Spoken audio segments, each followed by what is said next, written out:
নমস্কার বন্ধুরা, আমি আছি কমল। তো আজ তোমাদেরকে এমন এক বিষয় নিয়ে আলোচনা করব, যার মাধ্যমে রিটেল ট্রেডাররা বেশি পরিমাণে স্টপ লস গুলো হিট হয়ে যায়। তো বন্ধুরা, আজ এই যে স্টপ লস হান্টিং এর ব্যাপারে আজ তোমাদের কিছু বলবো। তো বন্ধুরা, আপনাদের কি মনে হচ্ছে যে মার্কেট বুঝি এবার স্টপ লস দেখেই চললো? আপনি ঠিক একটা জায়গায় এন্ট্রি নিয়েছেন, তারপরে এন্ট্রি নেওয়ার পরে আপনার স্টপ লসটা হিট করার পরেই তুমি যেদিকে চিন্তাভাবনা করেছিলে সেই দিকে যেতে শুরু করে? এই বিষয়টা কি কারণে হয় আজ তোমাদেরকে ভালো করে বুঝিয়ে বলব। তো বন্ধুরা, আগে বলি যে স্টপ লসটা কি? আচ্ছা, এই যে স্টপ লসের যে বিষয়টা, না স্টপ লস হলো মার্কেট ইচ্ছাকৃতভাবে সেই লেভেল পর্যন্ত নিয়ে আসবে যেখানে রিটেল ট্রেডারদের স্টপ লস বসানো থাকে। স্টপ লস হিট করিয়ে তবে একটা বড় তারা অর্ডার পায়। বড়, বড় ইনস্টিটিউশন এই অর্ডারগুলোকে সম্পূর্ণভাবে ফুলফিল করে তবে সে একটা বড় মুভ দিতে পারে। এবার বলি, এই যে লিকুইডিটি হান্ট এরা কারা করিয়ে থাকে? এই লিকুইডিটি হান্ট সাধারণত রিটেল ট্রেডাররা করে না। এইগুলো সাধারণত করে থাকে ব্যাংক, ইনস্টিটিউশন, হেজ ফান্ড। এরা বড়, বড় ট্রেড করার জন্য স্টপ লস গুলোকে হান্ট করে আলাদা ডাইরেকশন এ মুভ করে নিয়ে যায়। এবার বলি, এবার যদি বলা যায় যে লিকুইডিটিটা কি, না মার্কেট যে পরিমাণে বাই সেল করছে, এখানে আপনার যে স্টপ লস অন্য কারো এন্ট্রি হতে পারে। আবার আপনার এন্ট্রিটা অন্য কারো স্টপ লস বা এক্সিট অর্ডার হতে পারে। তো এটাই তো বাজারে হয়ে থাকে। এখানে কি হয়, না মার্কেটে যে আপনার যে স্টপ লসটা অন্য কারো এন্ট্রি, এখানে স্টপ লস কোথায় বেশি থাকে? এখানে স্টপ লস সবথেকে বেশি থাকে প্রিভিয়াস হাই লোয়ে, সাপোর্ট রেজিস্ট্যান্সে, equal high, equal low, trade line আমরা যেখানে টানি, ওইখানেতে স্টপ লস বেশি পরিমাণে থাকে। এবার কি হয়? যখন কেউ একটা সাপোর্ট রেজিস্ট্যান্স থেকে ট্রেড করে, সে সবথেকে বেশি পরিমাণে লিকুইডিটি কোথায় থাকে? না রেজিস্ট্যান্স এর উপরে এবং সাপোর্টের নিচে। ইকুয়াল হাই, ইকুয়াল লো এ বেশি পরিমাণে স্টপ লস গুলো থাকে। এখানে মার্কেট যখন সে একটা কনফার্মেশন দিয়ে মার্কেট উপরের দিকে ক্যান্ডেলকে মুভ করাবে, সেক্ষেত্রে কি করে? স্টপ লস তার যখনই একটু নিচে থাকে, সেক্ষেত্রে স্টপ লসটা হান্ট করে বড়, বড় ইনস্টিটিউশন রিটেইলারদের স্টপ লসটা হান্ট করে বড়, বড় মুভ ক্যাপচার করার জন্য একটা ডিস্ট্রিবিউশন শুরু করে। চলো বন্ধুরা, তোমাদেরকে আমি এটা দেখাই। ধরে নাও আমি এইখানে একটা অর্ডার ব্লক এরিয়া আমি ড্র করেছি। তো এই যে এরিয়া থেকে ধরে নিলাম মার্কেটটা এখান থেকে আসার পর বারে, বারে উপরে যাওয়ার জন্য মুভ করেছে। তার জন্য আমি কি এখানে কনফার্মেশন দেখলাম, না এই যে লেভেলটা আছে, এই যে লেভেলটা, যখন এই লেভেলটা ব্রেক করবে, করার পর যদি একটা ট্রেড নেওয়া হয়, এই যে লেভেলটা যদি ব্রেক করার জন্য এই যে হাইটা আছে, এই হাইটা ব্রেক করার পর যদি এখানে ট্রেড নেওয়া হয়, তাহলে এই যে এখানটাতে যদি কেউ এন্ট্রি নেয়, তার স্টপ লস গুলো কোথায় থাকবে? এই লেভেলগুলোতে থাকে। বিশেষ করে এটাই তো হয়। যখন রিটেইলাররা দেখে যে একটা লেভেল ব্রেকআউট হয়েছে, এই হাইটা যখন ব্রেক করেছে, তখন সে এইখানটায় এন্ট্রি নিয়েছিল। কোন রিটেল ট্রেডার এখানে এন্ট্রি নেয়, সেক্ষেত্রে কি দেখে? তার স্টপ লসটা কোথায় থাকে? এইখানটায় থাকে।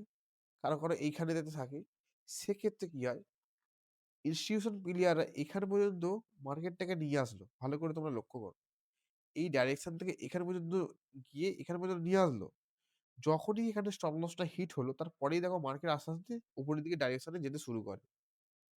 আবার এই একই যদি তোমাদের দেখাই এইখানটাতে। এইখানটায় যখন মার্কেট একটা ডাইরেকশনে চলছিল, এই ডাইরেকশনে চলছিল তো।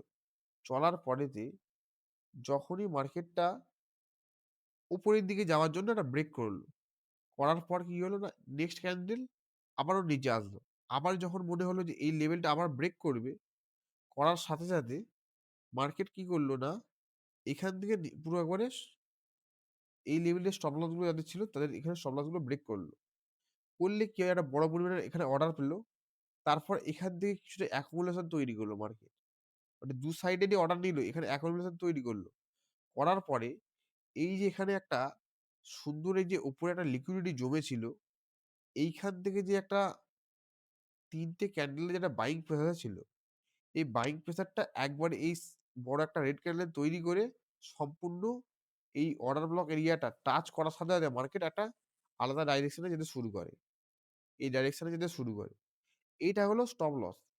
এখানে লিকুইডিটি সুইপ করার সাথে, সাথেই মানে এই যে একটা এরিয়া, এই একটা অর্ডার ব্লক এরিয়া থেকে যখনই সে লিকুইডিটি সুইপ করলো, করার সাথে, সাথে না মার্কেট আলাদা ডাইরেকশন এ যেতে শুরু করে। তো আমাদেরকে এই যে কনফার্মেশন আমাদের এখানেই দেখতে হবে যখনই মার্কেট একটা ডাইরেকশন এ যাওয়ার পরে অন্য একটা ডাইরেকশন এ যখন যাবে, যাওয়ার সাথে, সাথে আমাকে কনফার্মেশন দেখতে হবে। এইখানে একটা কনফার্মেশন দিয়েছিল কিন্তু এখানে এই অর্ডার ব্লক এরিয়া পর্যন্ত যায়নি। নেক্সট যখন এখানে অর্ডারটা টাচ করলো, করার সাথে, সাথে আস্তে, আস্তে মার্কেট রিজেকশন করা শুরু করে। মানে নিচের দিকে মুভ করতে শুরু করে। মাল্টি কনফার্মেশন ছাড়া আমরা ট্রেড কখনোই করব না।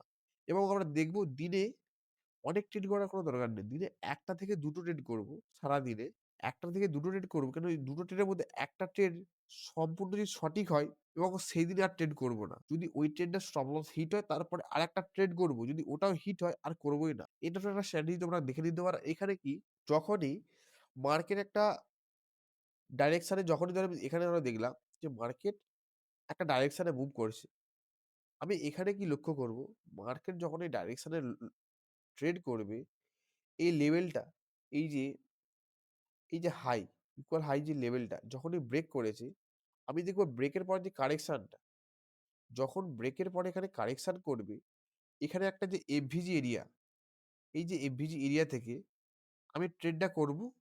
সেক্ষেত্রে কিনা এই যে এফভিজি এরিয়ার নিচেতে মানে এইখানটায় আমার স্টপ লস থাকবে।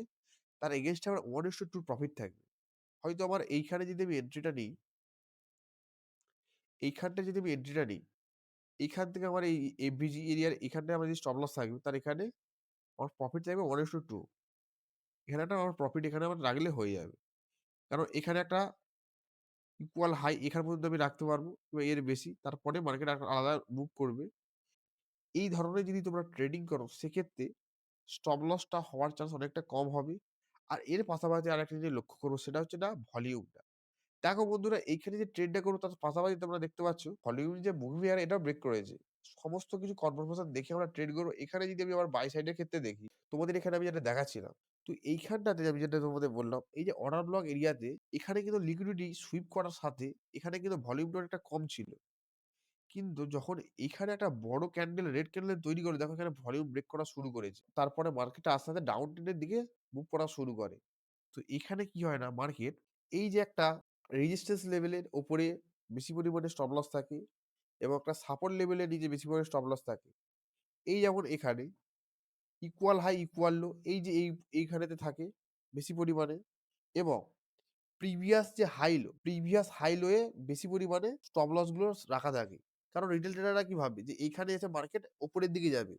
ওরা ঠিক সেইখানে নিয়ে আসবে মার্কেটটাকে যেখানে মার্কেট তোমার স্টপ লসটা হিট করে আবার সে আলাদা ডাইরেকশন এ যাওয়া শুরু করবে। আগে স্মার্ট মানি সবসময় লিকুইডিটি মার্কেটে বড় অর্ডার এবং তোমরা না জানলে নয় structure base stop loss high low দেখে মার্কেট স্ট্রাকচার না বুঝে ট্রেড নেওয়া এগুলো সম্পূর্ণ মার্কেটের স্টপ লস হিট হয় তোমাদের এই দুটোর কারণে। নয় আউট নয় লং উইক এই দুটোর মাধ্যমে বেশিরভাগ এগুলো তোমরা একটু লক্ষ্য রাখবে। সবসময় চেষ্টা করে মার্কেট একটা আলাদা ডাইরেকশনে যাওয়ার পর কারেকশন করা।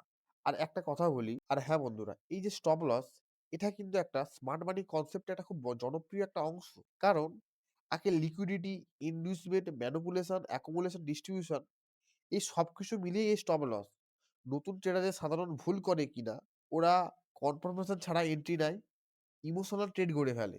একটা জিনিস বন্ধুরা তোমরা সবসময় মনে রাখবে, স্মার্ট মানি ১ম এ স্টপ লস দেবে, তারপরে কিন্তু আসল ডাইরেকশন দেখাবে। কারণ স্মার্ট মানি রিটেলারদের স্টপ লস হান্ট না করা পর্যন্ত সে সম্পূর্ণ অর্ডার ফুলফিল করতে পারবে না কখনো। যখনই না করতে পারবে, তখনই মার্কেটে অ্যাকুমুলেশন তৈরি করবে এবং ম্যানিপুলেশন ২ সাইডে ম্যানিপুলেশন তৈরি করবে। যেখানে সে ২ সাইডের ইকুয়াল হাই আর ইকুয়াল লো ২ দিকে স্টপ লস গুলো নিতে পারে এবং তারপরে আসল যে এটা ডিস্ট্রিবিউশন পর্যায়ে যে রিয়েল মুভ সে তার পরে দেখাবে। আর হ্যাঁ বন্ধুরা, তোমাদের একটা কথা বলি, এই যে স্টপ লস হান্টিং অনেকে ভাবে এটা আমার হয়তো শত্রু মতো কাজ করছে। যতবার ট্রেডে এন্ট্রি নিচ্ছি, ট্রেডে স্টপ লস হিট করে আবার সে আমার আগের চিন্তাভাবনার দিকে মার্কেটে যাচ্ছে। আপনি একটা জিনিস লক্ষ্য করবেন, স্টপ লস হান্ট কিন্তু আমরা শত্রু না। স্টপ লস হান্টিং কিভাবে করছে স্মার্ট মানি লিকুইডিটি খেলা যদি আপনি বুঝতে পারেন, এটাই হবে আপনার মার্কেটে জেতার সবথেকে বড় অস্ত্র। তো বন্ধুরা এই যে স্টপ লস হান্টিং এর যে ব্যাপারটা, এই হান্টিং এর যে ব্যাপারটা এটা তোমরা ভালো করে লক্ষ্য রাখবে যে কোন, কোন জায়গাতে মার্কেট কি, কি ডাইরেকশন এ এসে মুভ করছে এবং তোমরা দেখবে ক্যান্ডেল প্লাস একটা এফভিজি এবং একটা অর্ডার ব্লক এরিয়া এবং লিকুইডিটি সুইপ কিভাবে করছে এবং লক্ষ্য করে ভলিউমটা। এইগুলো যদি তোমরা লক্ষ্য করো এবং একটা ক্যান্ডেল যখন মুভ করেছে, যখন একটা ট্রেডে একটা ব্রেকআউট করছে। যতক্ষণ না রিজেকশন হবে এবং ওই ব্রেকআউট এর পর রিজেকশন এর পর সম্পূর্ণ ক্যান্ডেল হওয়া পর্যন্ত তোমরা কখনো ট্রেড নেবে না। সেক্ষেত্রে তোমাদের ট্রেড স্টপ লস হিট হওয়ার চান্স অনেকটা বেশি থাকে। কারণ মার্কেট যেকোনো ডাইরেকশন এ যখন তখন চলে যেতে পারে। তো বন্ধুরা ভিডিওটা ভালো লাগলে লাইক, কমেন্ট, শেয়ার করে দেবেন এবং এই রিলেটেড ভিডিও পাওয়ার জন্য তোমরা চ্যানেলটা সাবস্ক্রাইব করে রাখো।